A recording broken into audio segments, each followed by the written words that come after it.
Welcome, everybody. This is actually pretty much for anyone that's on the call right now. So whether you're a healthcare leader today or you're aspiring to be one tomorrow, this whole conversation that we're going to have is going to be, I think it's going to be really relevant to you because I think it's a big part of your story. Technology doesn't need to be adopted or deployed just for the sake of technology. So this is not just an IT story. This is actually about everyone. When technology is embraced to support kind of the needs of your entire organization, you ultimately might have the chance to improve the experience of your employees as well. So today, we're going to get real about one of the biggest pressure points in healthcare. That's operations. You're going to hear firsthand about the differences between healthcare IT on the clinical side, the operations leaders. You're also going to learn a little bit about some of the opportunity and some improvements that can be made. So all you got to do, sit back and listen. Don't be shy about asking questions. There is a Q&A box that we've already talked about. And we're also going to talk a little bit about some real life perspectives. So with that, I've got a few real life people joining me. They're on the call right now. And in fact, we're having a real life situation even as we speak with one of our presenters, not exactly on audio. She may come on later throughout this conversation.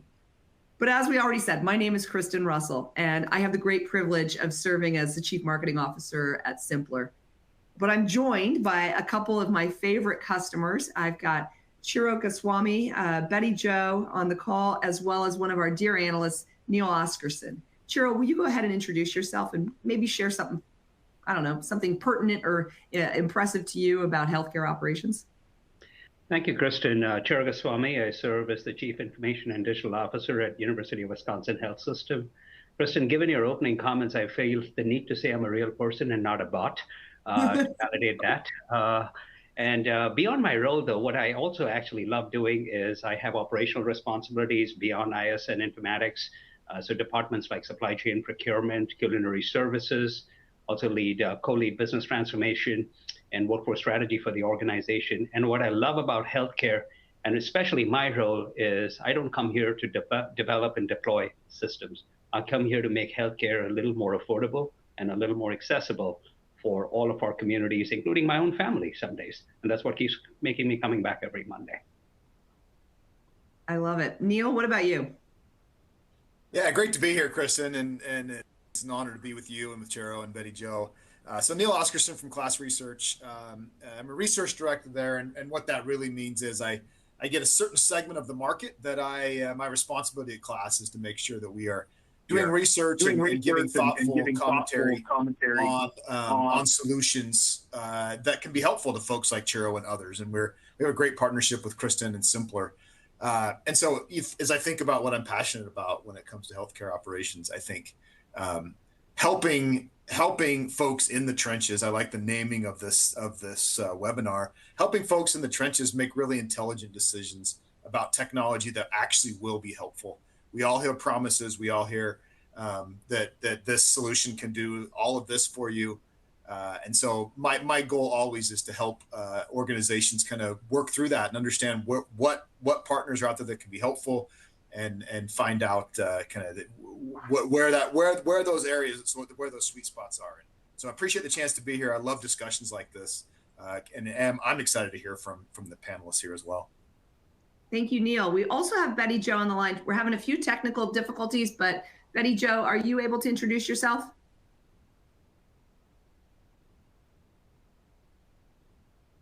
I'm going to keep us moving. And oh, look at that. We see you on video. By the way, you're seeing Tech in the Trenches like live and happening right now. Betty Jo, you want to go ahead and introduce yourself? Absolutely. I am so sorry. It's been a day for me here. My name is Betty Jo Rocchio, and I am the Chief Nurse Executive at Advocate Health. And I have been a nurse anesthetist for 25 years. And currently in my administrative role, I have a real drive and passion towards analytics and technology to make the lives better of both the frontline providers, nurses, and of course, increase our outcomes in patient care. So it's a pleasure to be with you. And I look forward to our discussion today. Terrific. So I'm going to ground us in just some data that's going to help us kind of guide the discussion. So courtesy of actually Neil and the class team, we're going to consider some data from the 2024 Healthcare IT Spending Report that class worked on with Bain and Company. We'll also look at new research from symplr, our 2024 Compass Report. And so our 2024 Compass Report, which we're going to cover in just a hot minute, touches on a couple of different things. This is our third year conducting the survey, and we really focus on the opinions of key healthcare leaders, in particular, IT, clinical, and operational, some of the folks that you're seeing on this call right now. We've partnered with Chime to conduct the survey. This year we had over 280 different respondents, 29% from IT, 33% clinical, 36% operational. So the data we're sharing is relatively representative across all of those different points of view. If you're interested in taking a look at the survey, we are going to share the link with you. The survey ultimately uncovered this year that we really are seeing strong momentum for consolidating IT and healthcare operations. There's still some disparities between roles, interestingly enough, and we're going to touch on that in just a minute. IT leaders and clinical leaders continue to have the biggest gap in their responses. So operational teams are kind of in the middle between the two. Chiro, Betty, Jo, we're super excited to explore this more with you. And like I said, for those of you following along on the call, you should have a link that you can reference if you want to go straight to the data yourself. Now, a couple of things. This year's report had 3 key insights, and we're going to touch on all 3 of these. Divided priorities, time being a pretty precious commodity, and IT, are they ready to enable better efficiencies for operations? With those 3 themes, I'm going to take us into the first one. We'll hear from each of the different leaders kind of as we go through this report. But first up, divided priorities uncover a little bit of a disconnect among key leaders. So let's talk about that. Healthcare operations certainly requires operation among 3 key leader groups: IT, clinical, and operational. What you're seeing here is a bit of an internal divide growing in the views of top organizations, where IT leaders are saying, hey, hold on, our number 1 priority is actually cybersecurity, whereas clinical and operational leaders are saying, got it, but our number 1 priority is really around burnout and staffing. So when we look at that in more detail, and we kind of delve into the IT side, it's interesting because there was a pretty big shift from last year. And Chiro and I spent some time together last year, actually, and the number 1 priority that IT was talking about last year was not cybersecurity. However, that has jumped such that 40% of IT leaders are identifying cybersecurity as their top concern. Additionally, we're seeing IT leaders coming to terms with the likelihood of shadow IT and the fact that 150 different solutions exist on the average hospital within this healthcare operation space. The fact that maybe not all of the different technology has been properly vetted is another piece of something we probably want to delve into a little bit. But let me turn this over to you, Chiro. As our IT expert here on the call, our CIO in residence, talk to me a little bit about shadow IT. Why is that a factor? And we're in an age of innovation right now. Why are cybersecurity threats? Obviously, we've all read the change healthcare reports in those news, but why are they such a threat? And what does it mean for really making meaningful change with technology?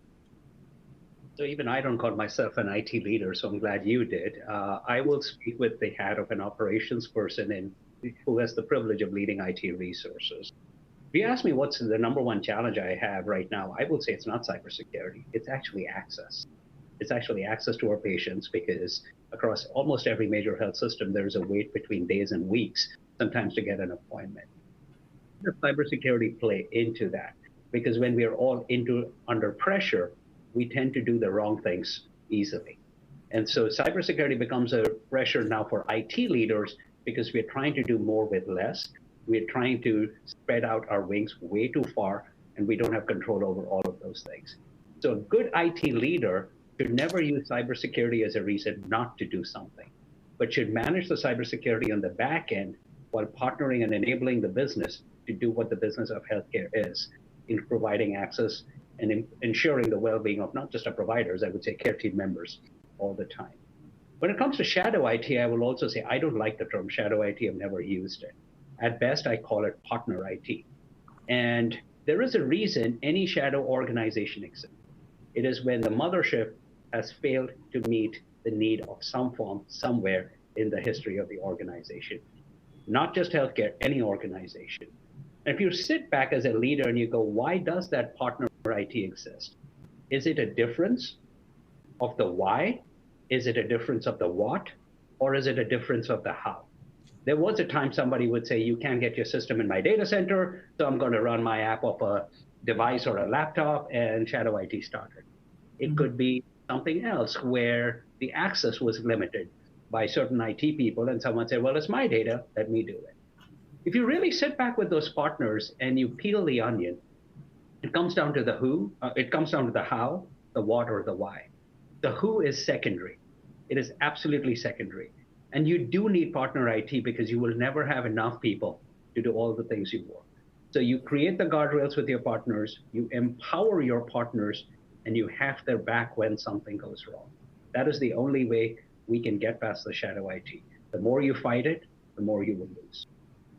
Such a strong approach to partnership. I'm pretty sure anyone listening on this call would be sort of sitting there saying, wow, I wish this guy was my CIO, because it's a refreshing, maybe not refreshing, but it's an important point of consideration. Now, Neil, you shared some data recently around primary force in IT investment, around platform consolidation. And kind of a top priority through 2024 has really been IT infrastructure, clinical workflow optimization. Based on what you just heard from Chiro and kind of the point of view from class, talk to us a little bit about this data and maybe how that even connects with things like, I like the term partner IT, not shadow IT, and other trends that you're starting to see. Yeah, thanks, Kristen, and I appreciate Chiro's comment as well. I mean, I think we are seeing a distinct effort for a partnership between IT and the clinical and operational groups. Again, that is not always easy. Incentives are not always completely lined up, but I think Chiro's approach feels like the approach hospitals are at least attempting to move down.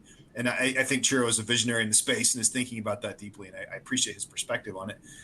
So just on this, it's probably been 6 or 7 years that in classes research we've seen organizations talk about consolidation. There was a infamous call at class maybe 4 or 5 years ago with a CIO, and maybe many of you can relate to this, where they said, hey, I'm supporting 800 applications across my organization. I'm not buying a single new one unless it replaces 10 of my current solutions. There was probably some hyperbole in that statement, but the sentiment was, my tech stack's too big. I need to address that. Today, that feeling still persists, but there's a lot of other reasons that have been added to just the size of the tech stack. I think security is one. Finding partners that you have a trusted security relationship with and who are trusted is important. But I continually hear from leaders of healthcare IT leaders who are talking about partnership. And I almost hesitate to throw that word out because it's almost so cliche. Everybody wants to be a partner, but they're almost begging for partners in the IT space that offer approaches that are very collaborative, that offer prescriptive solutions, that come with security, a deep level of thinking about security, and often are even thinking about how do we price this in a way that we all benefit from the opportunities and the growth and outcomes. And so, I think all of these factors are playing a role in folks saying, hey, I have to have the best solution in each of these areas. I can't just pick a lesser solution just because it's offered by a partner of ours. But man, I would love to have a partner across the spectrum that provides security and provides many of these point solutions that can be helpful. And I think that energy kind of continues to increase, especially as you think about these priorities that are placed here, how valuable key technology partners can be to drive these outcomes. So as you were talking, and actually as Chiro was even kind of on Chiro's point initially around priorities and what are the priorities for IT? We spend a lot of time thinking about IT and operations within the conversation around healthcare operations, but boy, oh boy, am I ever excited to hear from you, Betty Jo, because the clinical perspective here is critical. And I go back to the first thing Chiro said is actually, hey, wait a minute, I don't know that I agree that cybersecurity is the #1 priority. Maybe it's access. And that's an interesting point of view. Now, we know 72% of clinicians want more influence in software purchasing decisions. And that was something that came up in the Compass survey. And interestingly enough, only about 60% of IT and 51% of operational leaders were sort of saying, you know what, we've got this. Hold off. We're not so sure we want the clinicians involved in those purchasing decisions. I'm curious about your thoughts on that, but particularly even in this conversation around priorities. I'm hearing tenants from Chiro talking about priorities for the clinicians, but how do you pull all that together, Betty Jo? So as a clinical leader, maybe could you share your experience on the value of having clinicians more involved in this decision making? Sure. So what I will say is if they're not involved in it, what you see is exactly what we were talking about. We end up purchasing more endpoint decisions to try to get things done. Clinicians are very smart, whether it's physicians, nurses, ancillary personnel, we will work around a wrong tech stack. There is no doubt. And we will start looking for solutions to our problems, even if it's in what we currently own, but we can't see the operational value in it. Or number one, like Chiro said, we don't have a partner that can help us translate. Don't forget, we talk clinical language, we've got IT language, we've got different languages we're talking. So even if we own the system and we haven't outlined what we need with an IT partner, we're probably gonna come up with our own ideas on what we need. We know we have a problem, but solving it together in that partnership perspective is always going to be better than sending even IT off alone or clinicians off alone. So I would say the closer we can partner and define our problem correctly, we can actually get rid of some of that technology and find a solution that better fits our needs. When we were preparing for this, we talked a little bit about technology, and you shared with us some thoughts around platform thinking, the notion of a platform. And I'm curious, what does that mean to you, particularly in light of what Neil just shared around kind of consolidation of technology? And how did your prior organization, maybe how do you hope to kind of leverage this platform thinking at Advocate as well? But how have you seen that handled in the past, and what will you bring forward? Well, we're starting to see more mergers and acquisitions. And as we start to add on to current big health systems and make them bigger, platform thinking becomes the only way we're going to survive. And for me, platform thinking is connecting a user of the platform to the needs on the other side, whether it's patients, whether it's certain care. That platform thinking is connecting those who need it and what we have together to make it happen. And when you're talking about enterprise level thinking, it has to be, how do we get to the same systems and then optimize what we're buying in that platform? I'll say, I used to work at Mercy, and one of the things that we were really good at, and we are also good at it in Advocate and getting better, is that we're looking at platform thinking across the spectrum, and we're looking at it in a couple different ways. We're looking at it in our workforce. So how do we connect supply, demand, and workforce? Because without people, guess what? Healthcare doesn't happen. And so workforce is the #1 priority in that platform thinking, and then workflows and work environment. How do we connect in at a level that supports, once we have the bodies at the bedside that we need, how do we connect in and make the day smoother and get rid of some of those administrative tasks? It has to be in that platform thinking model. And that's how we get rid of some of the technology we don't need and put in the platforms that we do need. People, process, and technology. Chiro and Neil, we're going to go to a poll, everybody, in just 2 seconds. But any thoughts before we do that? I'll throw in another word. It goes well with platform. We talk about data and we talk about digital a lot. I'll give a third word here with D. It's called design. I'm a big fan and a student of human-centered design. And healthcare is an industry that is working under stress. I've often said it's the only industry where you're customers come to you not because they want to, but because they have to. And so how does design come into play when you're taking a stressful environment and not making it worse? And so that human-centered design needs to ride on top of the platform, because that leads to a better experience. And without that, it's just a technology. So I thought I'll just put it out there. I think I could run a whole webinar on design thinking. So there you go. Stay tuned for that. Neil, were you going to add anything? Yeah, it was well said by both. And I love this term of platform thinking. I like the way that's phrased. I think, not to get off topic, but we talked to a lot of revenue cycle companies who are like, hey, we have a revenue cycle platform end to end. And then the revenue cycle department says, yeah, but we need the best front, middle, and back end. And so there are these natural tensions between what you might call best of breed and platforms. And I like the thinking about, let's think about platforms, because out of necessity, the M&A is a terrific example of that.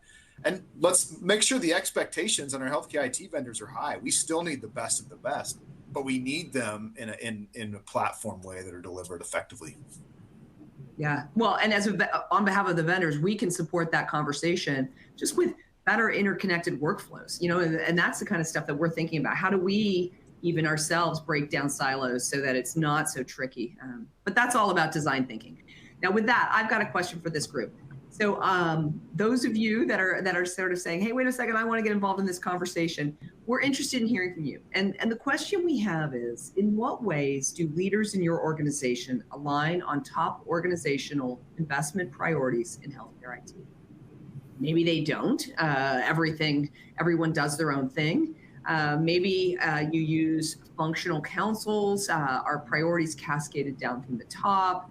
Is tech and administrative leaders, are you all set, or do they set the investment priorities, or is it something else altogether? And so we would love to hear from you. We are gathering your responses as we speak. Before I push this to the next slide, though, I want to make sure I give you all time to answer those questions. We're interested in your feedback. So A, B, C, D, or E options here from a poll perspective. Question: in what ways do leaders in your organization align on top organizational investment priorities in healthcare IT? We've got about 9% of our attention. Oh, it's jumping fast. Thank you guys for jumping into the poll and taking a minute to share your thoughts. While we're doing that, before we go to the next answer, I'm curious for this group, as you start to think about that, in what ways do leaders in your organizations align on top organizational priorities in healthcare IT? We've talked a little bit about it, but Betty Jo. We use the cross-functional councils, and I'll tell you why, because everybody has a different perspective, and you've got to gather enough opinions to be able to represent the problem you're trying to solve. So while we know the problem on the clinical side, we need help solving that problem in the best way. We don't just want to connect in with one or two vendors. We want to make sure we're selecting the right person, but the problem has to be defined correctly. So getting enough voices in it to define the problem correctly for somebody in my position is key. So we use the cross-functional councils. And we've got about half of the attendees having responded right now. So let's go ahead and see what they've said. And then, Chiro, I'm going to get your thoughts and maybe have you compare and contrast a little bit. But what we're seeing here from this group is, in what ways do leaders in your org align on top organizational investment priorities in healthcare IT? It looks like more than half the audience priorities are cascaded from the top down. In terms of councils, about 21% are using cross-functional councils, 16% tech and administrative leaders are setting the investment priorities, and 10% everyone does their own thing. Chiro, what are your thoughts on the responses we're seeing here? So I'm actually not surprised, and if I were to answer this myself, I would say it will be a blend between the cross-functional councils and the priorities that are cascaded top-down. So it hits those two, and that's the reality of the world. I mean, even in our family, sometimes parents make the decisions, and sometimes we gather everybody around the kitchen table to make a decision. That's reality. I think the question behind the question really should be, are your priorities and projects designed to go live? Or as part of designing those priorities, you're also talking about long-term scalability and sustainment. And I think as an industry, or at least in my organization, the cross-functional councils are starting to talk more and more about scalability and sustainment, because we are a very project-heavy industry, and we tend to do project thing. And then our operational partners like Betty Jo goes, who do I call now that this thing doesn't work? And the team has moved on to something else. So that's how I would blend the two answers out here. I like that. I mean, we certainly see that as well, just sort of the shiny object syndrome a little bit. I'm going to keep us moving along here. So we've got a second insight that we talked about at the top of this conversation. It's around time. Time is a precious commodity. 85% of clinicians report wasting more than an hour every day on administrative tasks. That's a lot. Tasks that could be reduced or even eliminated using software. And so I'm going back here. Wait, for some reason, let me keep moving here. So from your perspective, we've kind of got some ideas around how time can be used to reduce staff burnout. While I said 85% of clinicians report wasting more than an hour every day, what could they be doing with that time? Well, we've got some ideas. This is sort of the vendor perspective here. Maybe spending time tracking compliance issues, or less time in committee review meetings, maybe even less time coordinating communication across the organization. And ultimately, that could result in a couple of areas that we've heard from our customers around things like less pajama time or more time at the bedside. But Betty Jo, what's your perspective on how much time is wasted on administrative tasks or misaligned work? And ultimately, what kind of impact does that have? So it's interesting. I've actually done a study on this, and it is actually about 240 minutes a day. And when you're wrapping it up at administrative tasks and time where maybe technology or that burden could go away, it's about 240 minutes. So think about that. That's a lot of time in a 12-hour shift, right? That a nurse or a provider could be spent at the bedside. And nurses spend the most time because we're in the EHR 24/7. And so at the end of the day, all that time adds up when you look at things that could be taken away manually or done less often. So it's about 240 minutes. That's incredible. I don't actually know how many minutes are in a total shift. Do you know that, Betty Jo? Well, 12 times 60, right? So, yeah. Yeah. So it's about 12 hours. Yeah. That's how. So if you think about that, right, it's approaching a third of the shift is spent doing things that at the end of the day might add up to being administrative tasks or useless. We're on the phone trying to schedule things where it's kind of crazy if you look at the inpatient, especially on the inpatient side, the workflow. Yeah, that feels like about a third of the time. If you think about it, that's pretty incredible. I want to ask this group again. I've got another poll here. We want to keep you guys all engaged and paying attention here, but we want to talk about, where do you see the best opportunity for saving time with efficient software? So we're going to get people's feedback on this, and then we're going to talk about it a little bit ourselves. So are the opportunities provider credentialing, enrollment, clinical collaboration, communication? Is it timekeeping, staffing, scheduling? Is it tracking compliance issues? Or is it something altogether different that we should be considering and thinking about? So I'm going to push this forward. Oopsie, I guess I pushed it really fast. But if I go back, can we have more people submit? I hope we can. I think you guys can still submit. Yep, you can. So folks are still submitting their answers. And while they're doing that, Chiro, I'd love your thoughts on this kind of the question. Are we asking it the right way? And what's your perspective on what the answer might be? So this is where technology is a double-edged sword, I would say. We always talk about innovation, and I think you've heard me say this before. One person's innovation is another person's disruption. I'll share an example which is more specific to IT, and I did this a few weeks ago at a presentation. Roughly about 80% of our time with data is spent in creating reports. 15% of our time is spent in discussing those reports, and less than 5% of the time is working on the information and making a difference what the report tells you to do. Now, the answer to that, you would look back and say, well, let's stop creating all reports. Imagine what will happen to all the report writers. There would be chaos. So we have to also start thinking about this, that the time that we are saving are we also ensuring that we are creating security for the people who are doing those jobs today? Because without that, you're creating a disruption. So in our world, we always talk about upskilling. And I always say technology will not take jobs away. Technology may eliminate tasks, and your job is made of certain tasks. And when you create an automation for those tasks, you are creating throughput to take on more tasks that no one else is working on today. It's a very human side of doing things that we don't talk about. And we just assume that technology is going to take care and we don't need the people anymore. And this is the technology person telling you that's not the way to do it. It's not the way. Let's upscale. Let's see what everybody else has said here in terms of kind of where do you see the best opportunity for saving time with software? We didn't have upscaling in here. We didn't have that larger concept. More from kind of a perfunctory perspective, we're seeing things like timekeeping, staffing, scheduling, clinical collaboration, communication. Neil, any surprises here as you see this data coming through and based on the conversations we've been having? Yeah, I mean, there's sometimes a fine line between operational efficiency and the clinical work tools efficiencies, and they all lead to burnout. I mean, that 240 number is shocking. There's so many elements that lead to burnout, and we're kind of in a place in healthcare where we can't afford to take burnout for granted. I don't know that it's fair to say we've done that in the past, but I do think it's fair to say that improving the experience of clinicians and all staff in the hospital has to be a strategic priority. And so thinking about how do we have them spend time doing what they want to be doing or that they're driven to do versus some of the other options I think are important.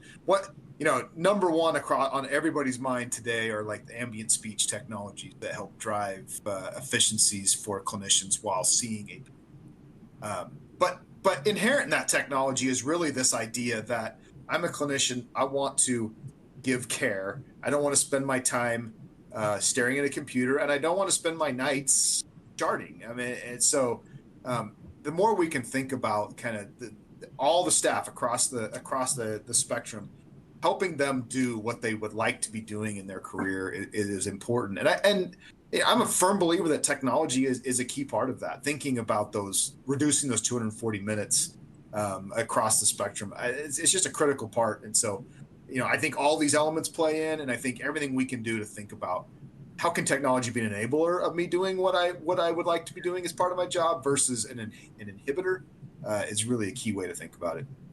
I'm sure a lot of the people on this call have probably dedicated whole careers to trying to figure this out, but clearly more work to do as well. I want to keep us moving. Third insight I wanted to share with the group here, and we're going to talk about this a little bit. It's the fact that nearly 80% of IT leaders report that there's an opportunity to consolidate healthcare operations software.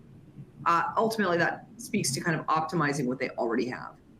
So Chiro, during one of our prep sessions, you talked about kind of the data points, but more in terms of operations, actually, and broader thinking a little bit than maybe what we've even got here.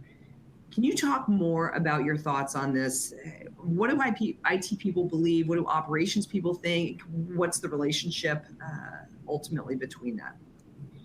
Yeah, so it's a relatively new approach we are using at our organization. I know my previous organization did the same thing, but we are starting to change the currency from number of applications to number of capabilities you support. And when you talk about consolidation, and I would love to hear from our colleagues on the panel and also in the audience, when you go through an M&A, do you take 2 EMR installs and just put them under 1 EMR install? Or do you just go beyond that and say you're going to also reduce variations in the workflow and so on and so forth? Because if you only do the first one, I call it the lipstick and the pig syndrome, where you have a single user ID password, but behind the scenes, it's 10 different ways of still doing the same things. And that really doesn't lead to efficiency other than reducing the number of user ID passwords you're managing. But if you truly start transferring and measuring your technology budget in terms of the industry in which you work, in our case, healthcare, right? Now you start talking about what am I spending in technology to improve provider efficiency? What am I spending in technology in order to reduce EBS turnaround time? What am I using in technology to reduce or improve, depending on which way you see it, discharge times or discharges before 2 o'clock in the afternoon? because those are the times we really get hammered on operations. That changes the conversation where IT is not asked to defend the budget, but IT is actually encouraged to take on more because it leads to an operational efficiency. So you start the conversation with the operational efficiency in the front end, which makes it easier to deliver on the back end.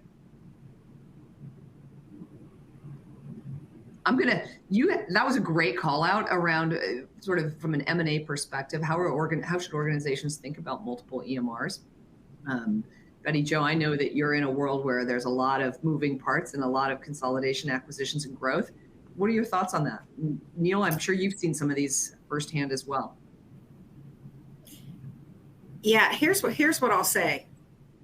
IT can enable it, but they can't solve the problem. Like, Chiro, I see your head. You and I are aligned on this. And when we don't know what we're trying to get at, this is how we end up with all these technologies we're throwing, because we bring up one problem and then another problem's come up. Now we need a solution for this. Actually, if we looked at it within the context of workflow, we would come up with that platform thinking where IT could come in at the right spot. But IT, or even operations, right, depending, they don't know what goes on in the clinical workflow. So we have to be smarter about outlining our problem and then getting in there for the solution. We can't throw it over the fence to IT or operations and say, hey, can we solve this? Because we're going to throw it over one piece at a time. And I'm going to give you an example. So nursing uses something called a nursing process all day long. And we have not redesigned that nursing process thinking, but we've added in the EHR, we've added in disparate technologies, we've added all these things in to try to help us.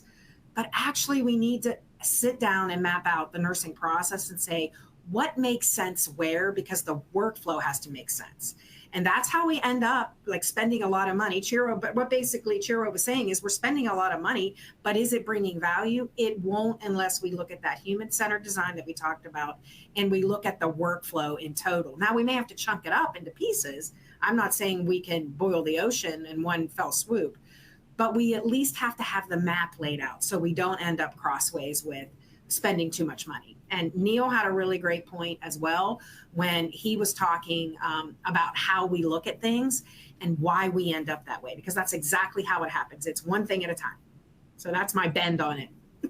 I think it's great. It's funny. I would have written this, we would have written the question here or the comments on the slide a little differently, because what we're talking about here is streamlining tech stacks, but the conversation around human-centered design and the broader thinking around how you do it is so critical. Neil, what's your take on this?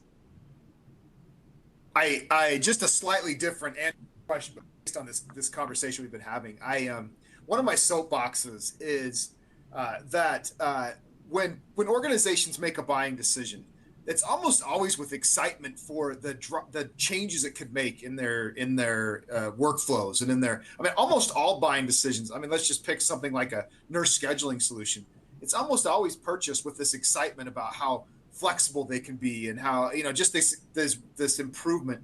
And then we get into implementation phase and the goal becomes turn the lights on. And so somehow lost in there is this promise of the outcomes and changes that could be delivered. And so I think to both wonderful points that were made earlier, as we think about consolidation, as we think about M&A and making these bigger decisions, keeping in mind what's the end goal. And the implementation isn't successful until we're achieving those goals we wanted to achieve, not just simply because we went live with a new technology. And so, I think when people think about prioritizing vendors, that's what they're doing. They're thinking about how can we be driving an improved organization, not just have the term that I don't like, but we all recognize, not just have one throat to choke, but to have a partner that drives improvement and an actual difference in our operational flow. I'm going yes, and yes. I'm gonna push to a poll, but we've actually got some questions related to what we've been talking about in the chat here. And so, first of all, I'd love for everybody who's listening to join us, answer this question. In your organization, how do frontline operators derive value from healthcare IT? You can select as many of these options as you wish. Ease of use.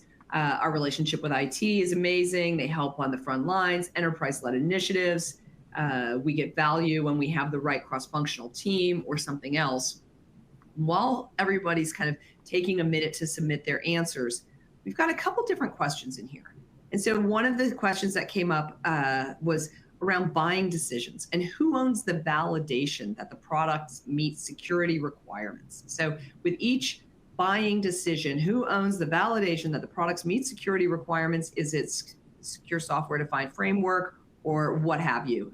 Chiro, can you take that one for us?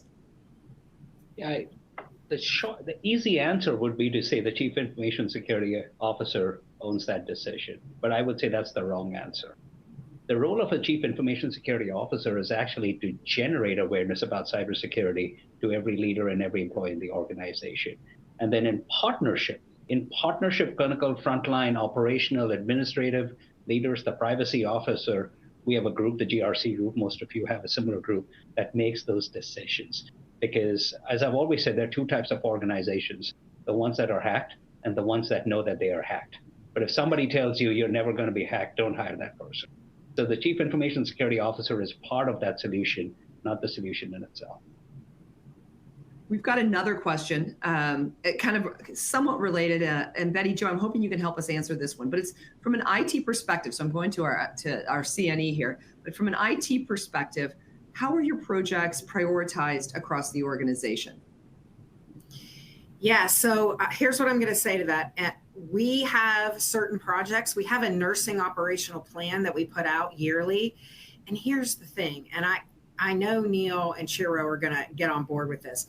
All technology does is powers whatever standardization or whatever process you have in place. So when I look at a nursing operational plan that has technology riddled through it with no plan to take a look at the process, that's how I know we're going to end up disgruntled with our decisions in IT. So the nursing operational plan, but we first have to level what our expectations are and our processes. So the IT that we select will actually power what we're talking about. And I think Neil hit on it a little bit when he said, we get disgruntled with what we're buying or we expect it to solve something. It's because it's not a magic pill that solves anything. You have to have a plan in place. So the nursing operational plan should have process steps, and then we should start looking at vendors that can meet our process requirements. And then we know we're going to end up on the right side of it. Which makes a ton of sense. So we've been getting some answers on our questions here. Let's look at this. In your organization, how do frontline operators derive value from healthcare IT? Number one, we got a little bit of a tie here. So ease of use matters most. If a process is easy, everyone's happy. And we get value when we have the right cross-functional team solving problems together. I feel like that just aligns almost perfectly with what you just said, Mary Jo. Neil, any other thoughts here as you see these answers coming in?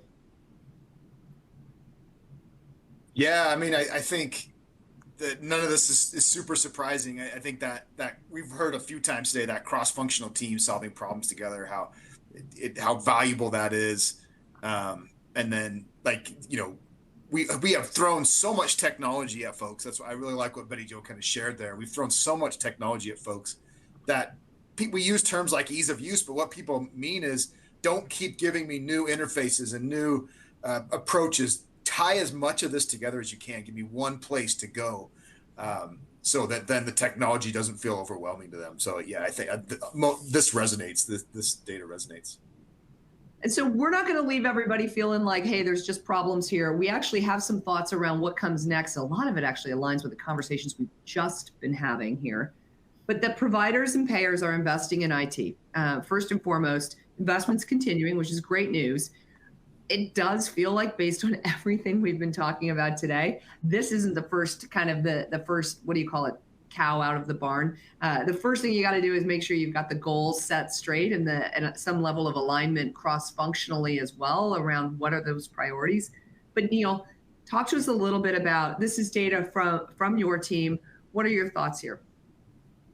Yeah, I mean, we've been measuring this for a few years now. And what we're trying to understand is, especially through COVID, where this research kind of started, how are providers thinking about their IT spend as a strategic priority and as a growth piece? We were hearing from a lot of margin pressures, which are never easy, but were extremely difficult coming right out of COVID. Is IT spend being cut? Is the lower priority than some of the other priorities, maybe recruiting staff or some of these other elements? And we just continually our research continually shows two things. One is IT is a top 3 priority for the majority of organizations, a top 3 strategic priority across the organization. And number 2 is that about 80% of organizations are increasing their IT spend year over year. I don't think that second finding is terribly surprising. Costs continue to go up. You kind of have to increase your budget a bit. But about 25% said they'll be spending far more on IT than they did the year previous. And so generally what we just continue to learn is IT is a strategic priority. Number 2, organizations are willing to invest in it because they know they need to. I like the color that has been shared by this group today, that spend does not equal results. And so thinking about results and then spending to meet those results is the right approach. And hopefully we use cross-functional teams to get there, because it feels like that's really a key part of the process. 100%. In fact, that kind of aligns as well with the findings we've had in our study, but also with our conversations that we've had in prepping for this. Everyone pretty much agrees on the fact that 82% of healthcare leaders redesigning processes and workflows are critical, in addition to just the software itself. And ultimately, if we do that well, we can eliminate steps, reduce administrative burden. But Betty, Jo, Chiro, you guys are on the front lines with this. Any additional thoughts here? Betty Jo, you go first. No, just that I see all the time people hope and wish for technology that's going to instantly solve problems. And it just doesn't happen like that. We have to get as lean as we can and get our processes lined up first, and then select the technology partner with IT by our side. It has to go that way. Otherwise, we're taking a convoluted process and selecting the wrong IT vendor, and then we're always upset with what we end up. And oftentimes we blame IT, right? Because that's easy. But at the end of the day, it's not about that. It's about understanding where you're going. So I caution anybody that's looking for a quick solution to solve problems, it's probably not out there. Perfect way to pass the baton. So I would say what I tell my teams: always design for operations and enable by technology. And you cannot design for operations if you don't walk in the shoes of the operators. A nurse leader told me very early in my career, come on a night shift and I'll show you the workarounds that are designed by my users. If you haven't walked in the shoes on a night shift, you have no right to write code in healthcare. But that's the way you understand, and that's where you change it from an expense to an investment. I still don't know. It's interesting. We made 49 minutes before the word AI came up. It worries me we're throwing everything under the sun in the name of AI without solving something. We spend millions of dollars in the name of unified communication for nursing. I pity the nurse that walks in with a TC52, an XY something number, a Vocera, a phone, or whatever. There are some lessons we can learn from that. Well, it's funny you say we spent 50 minutes without mentioning AI, because it actually is one of the questions we're getting in our chat here. And it came in a little bit ago. And to be honest, the question around AI was, hey, does Gen AI and AI, does it help reduce burnout? So since you brought it up, Chiro, I'm going to throw that right back at you. And Betty Jo, what are your thoughts on Gen AI and AI reducing burnout? Or are we back on our buzzwords again? You guys there is a place. Gen AI was not invented at Thanksgiving of 2022. Gen AI has been around for a while. And so there is a place that you can reduce burnout. And we always talk about saving time. I would also say the time of the day where you save time matters. We are using Gen AI with large language models for automated in-basket response, among the first in the country. Did that about 15, 16 months ago, in partnership with Epic. But we changed that to say we are giving the provider back the hours that the provider sat with their child at 9 o'clock in the night in completing those messages. We are not turning that to say 42 minutes saved, see 2 more patients. Same thing with ambient listening that Neil mentioned about.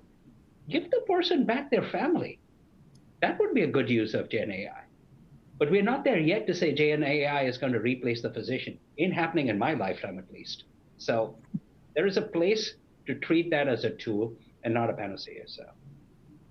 Kristen, what I would say is Gen AI has considerable promise used in the right way, and it can serve up information that's already in the EHR. So it's really not artificial intelligence in my mind, it's augmented intelligence.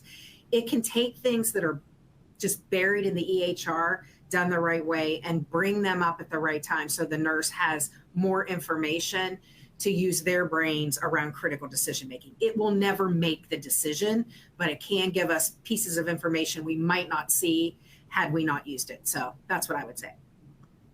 Terrific. You know, one last thought here as we look to wrap up. We've talked a lot about different points of view, and the ability, though, to lean into these diverse perspectives is something that we see again and again from our point of view as a vendor. I'm sure you guys are living it firsthand. Suggestions that you might offer from a collaboration perspective to help drive alignment. How do you do that? 37% of operational leaders believe that basically their current healthcare operations software enables employees to be productive. Great. But how do we get aligned on all of these different perspectives and points of view? Any final thoughts as we look to wrap up here?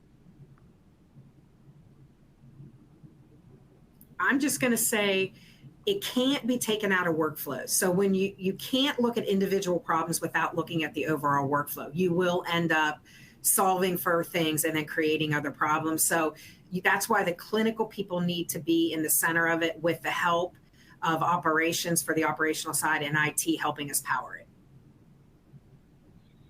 I would add on to that, it's the end-to-end workflow. We solve for the ED, and then we have a backlog into inpatient transfers. We solve for the inpatient, then we create a discharge transfer, a problem over there. So I'm using examples out here. If you take something, take the end-to-end workflow, because otherwise we often just end up kicking the can down the road. The design thinking in all of this is just so critical. So those of you who've been listening today, we do have a link to the survey. If you're interested, it should be right at the bottom of the screen under resources. So I would encourage you to jump in there and take a look at it. Finally, if you would like symplr to contact you to discuss healthcare operations, take a minute, answer this poll. We do have about 3 minutes. We've got a bunch of questions. I'm going to try to hit just a couple of these speed round here. One question around timelines for acquiring hospitals to be standardized to meet current IT and security standards. What would those timelines be? Chiro. It actually depends on the size and the maturity of the organizations. This is where we fool ourselves to say all things are equal. No. It depends on the maturity. I would start with the maturity more than the size. I love it. Another question here, the last one we're going to have time for. What tools and resources do you suggest hospitals use for vendor comparisons or RFPs based on requirements? Neil, I'm going to punt this right over to you. The question goes on. This question is to help HDOs make educated, informed vendor apple-to-apple comparisons versus price quote only comparisons. Talk about a softball, Kristen. Thanks for throwing that. This is not a pre-planned question, I promise. Yeah. So for all of you healthcare providers who don't know, Class Research is a free resource for you to get access to experiences of other folks like you using the data. We offer the service to you free as a thank you for being willing to give us feedback. So, but I won't just spend my time talking about Class. I think there is a principle that says find peer examples who are actually using the software and ask really tough questions about how you would like to use it and understand. Functionality is only the baseline, right? Like how are people actually using it, adopting it, and being successful with it? And find everybody I think uses reference accounts, but ask them really detailed, good questions, and make sure that you find peers that match who you are to understand how they're using it. Terrific. Well, first of all, thank you, Chiro and Betty Jo and Neil for joining us, along with our entire audience here. Feel free to stay connected to symplr and conversations like these by following us on social. And with that, I'm going to close this up. But again, thanks for joining, everybody. We appreciate all of you.